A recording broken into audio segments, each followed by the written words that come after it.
eternity that haunts me on both sides. And there is a phrase the wise men say, it'll be that way sometimes. It'll be that way sometimes. It'll just be that way sometimes. And you can be like Solomon and have 1,000 wives, or you can be David the king and take 1,000 lives, or you can send that white dove out across the great divide. But the truth remains beyond the grave. It'd be that way sometimes. It'd just be that way sometimes. It'd be that way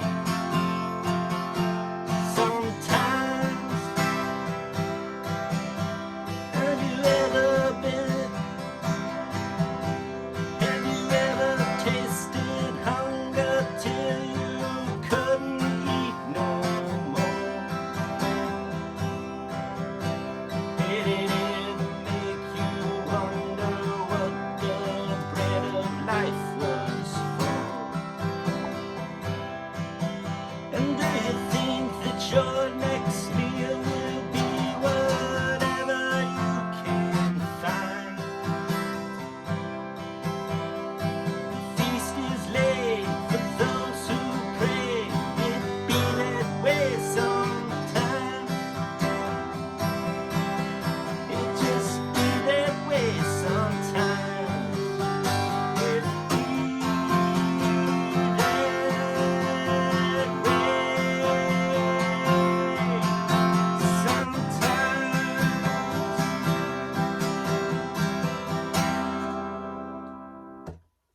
Some things just be that way sometimes. All right, welcome bears, non-bears, all the people out there's. Interesting thing to talk about.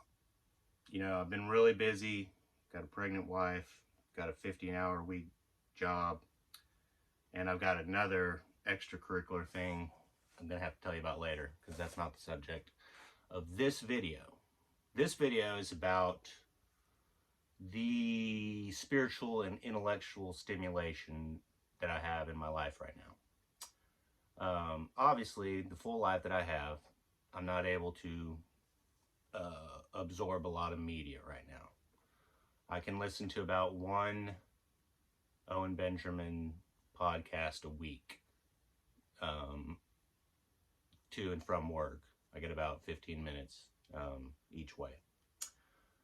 But another shout out, Profoundly Still Here Bear. He's keeping me up to date, keep me informed. So went to the YouTube channel and I saw that there was a Michael Jones picture, and it said bow ties are gay, and I was like, oh no, looks like somebody's feuding. Now, a little backstory. I really like E. Michael Jones, and I've known about him longer than Owen. My father, Q Dad, he has most of E. Michael Jones books, and kind of been hip to him and the Culture Wars set, you know, ever since the 80s. So I've read the Nine Nicest book, and I've read The Logos Rising.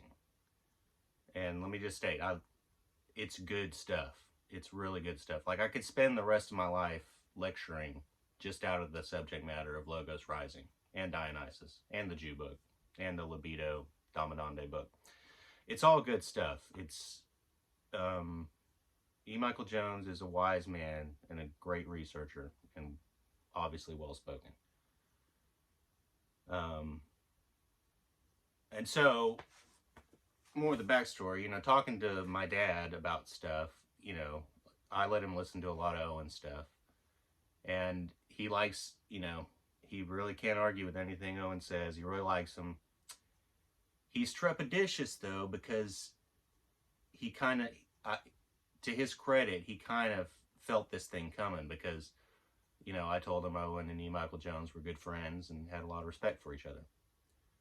But in the back of my dad's mind, I knew he kind of saw that Owen is too independent for a quote unquote truly fundamentally doctrinized set of people. And so, the past couple years when we talk, he always wants to know what Owen's up to. And he always says, is he still friends with E. Michael Jones? And I'm always like, yeah, why would they not be friends?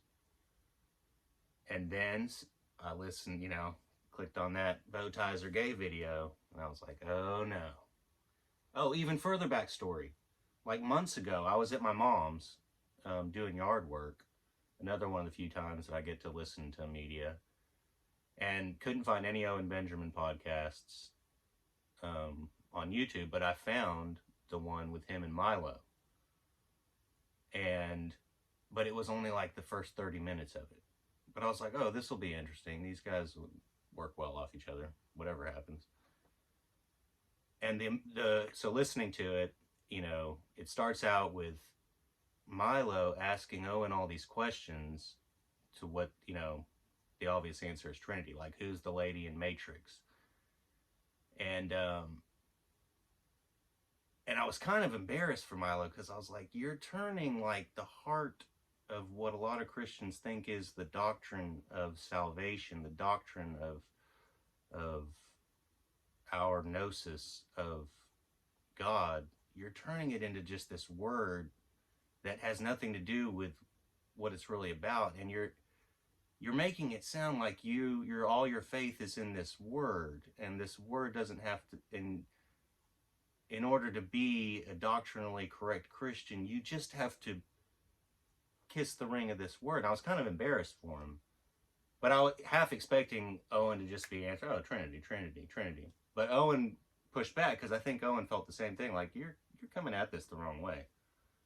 So I was really proud of Owen for being like, I'm not just going to say Trinity and act like that's the end of the story. And then, of course, it got in. They're going to have E. Michael Jones on, and the other guy, Patrick Coffin.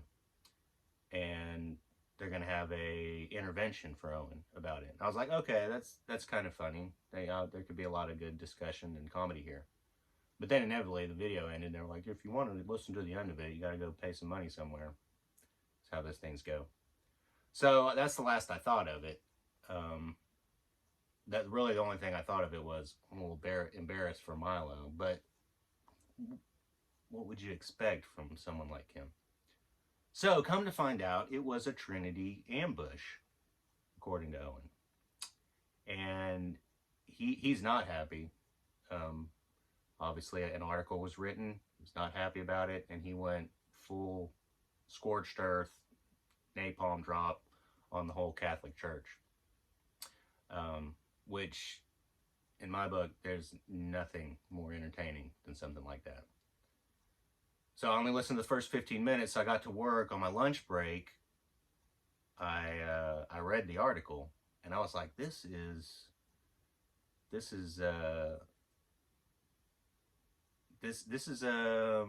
embarrassing for them. I wouldn't call it a hit piece, but it's a definitely try to delegitimize somebody piece. And so I was like, yeah, I totally see why Owen's going so hard at E. Michael. And so listening to the rest of it,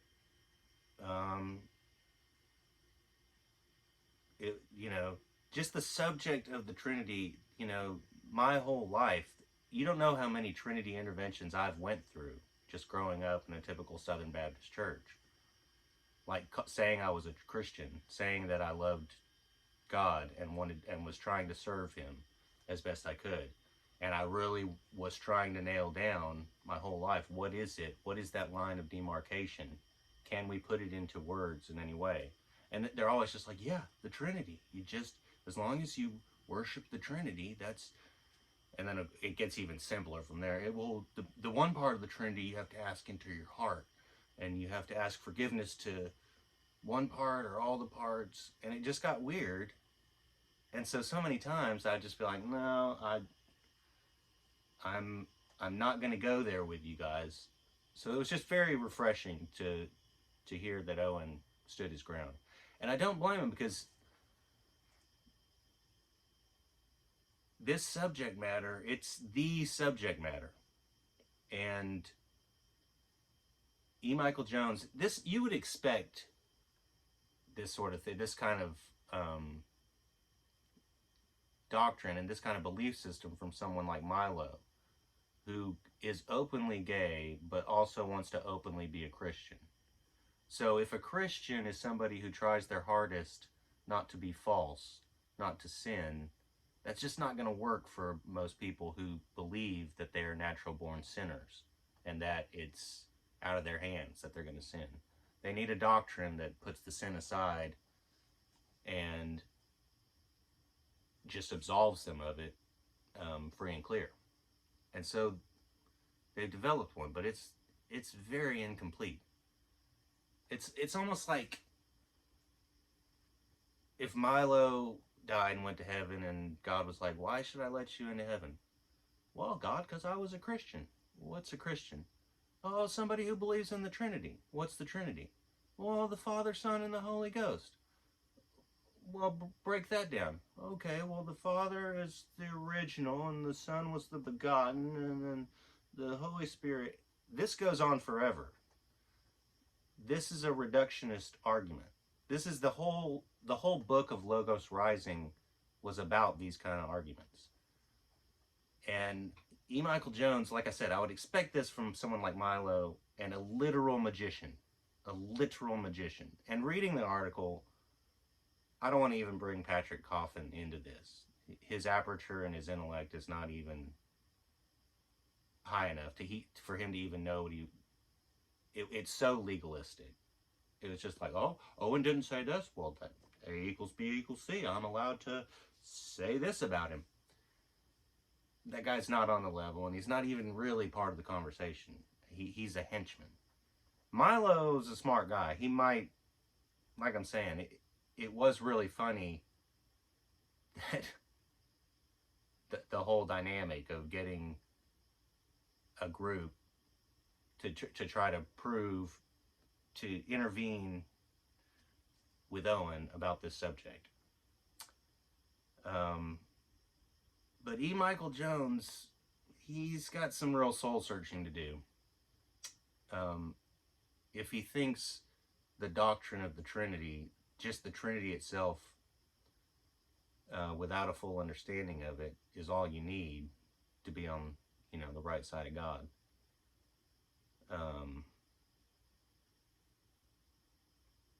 So I called my dad and I was like, oh, you're never going to believe it. E. Michael Jones and Owen Benjamin kind of had a bit of a falling out. And of course, he wanted to talk about it. And the best part of it was the line, thank God for the Jews for keeping the Catholics in check, or we'd all be burned at the stake. That was priceless. And even Q Dad, who, like, the Jews are, not something to be joked around about with him. Even he got a good laugh out of that one. Because he kind of is at that place where he's like, the Christian Reconstructionists, whenever we get in charge of the West again, there might be a lot of bloodshed and a lot of huge punishment, and we're going to have to be really firm. And I'm always just like, what exactly this group that you think, Q, this group that you think is the right group, who's ordained to lead, Western culture eventually and bring about the kingdom of God on earth, what is it about this group that makes them this group? And my dad's smart enough to know that he does not have a clear answer yet. His only answer is, well, the group is the group, and the right group's the right group, obviously. Well, it's like, yes, obviously, but wouldn't it be the group that's doing the Lord's work, that doesn't just know a word that makes them the special boys. And so this has been very good for me and my father to talk around this subject. But yeah, overall, because it's like, Owen's like, I worship and serve the one true God. They're like, well, the Trinity is the one true God. And he's like, if you can explain to me how the Trinity is the one true God, I will have no problem uh, saying that the Trinity is God. But if you can't explain clearly, I'm going to assume it's different. And I'm never going to call something different than God, God. Because deep down, E. Michael Jones, I don't even think he knows this. What they're trying to do is get Owen to kiss the ring so that he compromises himself like they already have. Because Owen's on the path to understand the Trinity. Um, Part of that path is not accepting anything, not accepting any definition that's not perfect. And just the fact that he stays on this subject, and I know it gets old for a lot of people, and to him too, like you can hear the fatigue and exasperation in his voice when he talks about it, but it's the subject, and he's not gonna stop. He's on the path. So it was almost like E. Michael Jones, for the sake of all Catholics and all Trinitarian Christians, he's like, we have to get Owen to start worshiping the wrong thing, or he might express the right thing, which would delegitimize all of our power, and all of our identity, because it's this feeling of superiority that this subject of the Trinity, and all the Trinitarians not understanding what the Trinity is and just saying the Trinity is their God and that's what makes them the most special. The deep psychological identity part of that is this feeling of superiority that they feel like they would lose, and also just the power, because there is power behind the subject of the Trinity. I'm not going to try to break it down right now. That's my life work. Throughout the week, I get little bits of inspiration where I'm like, if I can just say it this way, I'll end this argument once and for all. Hasn't happened yet. But I will just say, the Trinity is almost like the lens through which we perceive God. And if God is revealing himself to you, he reveals himself to you through the Trinity. Of course, you don't have to call it the Trinity, but any revelations of God, any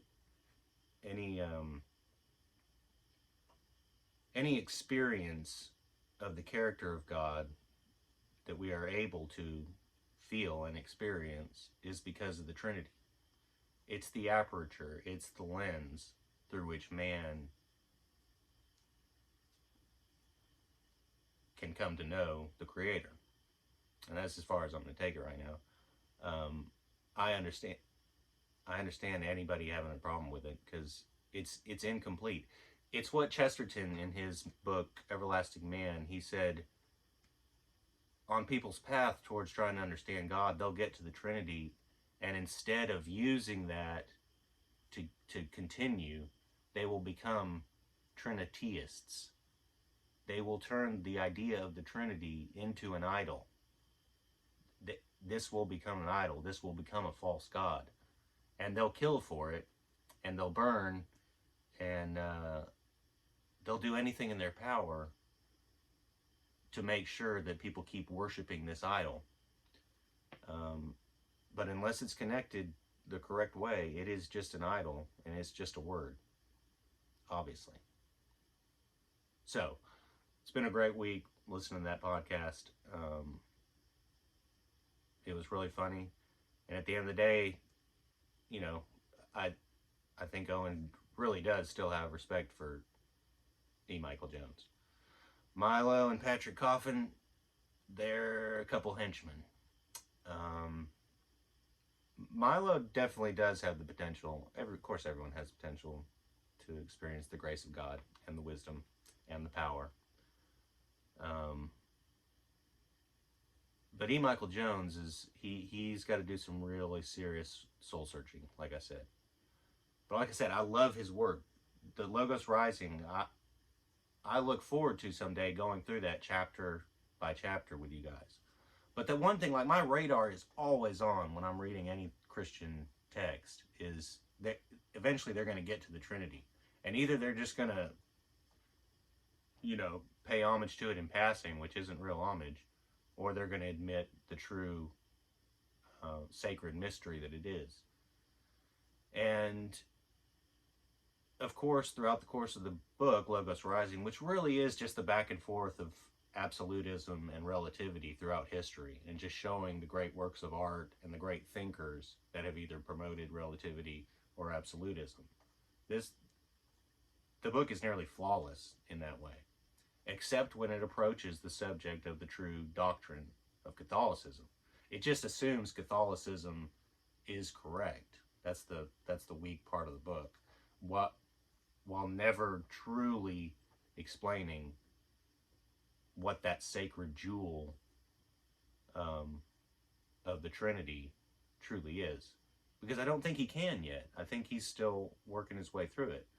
But like I said, reading the whole book, my radar's always on, and he did not ever truly engage the subject.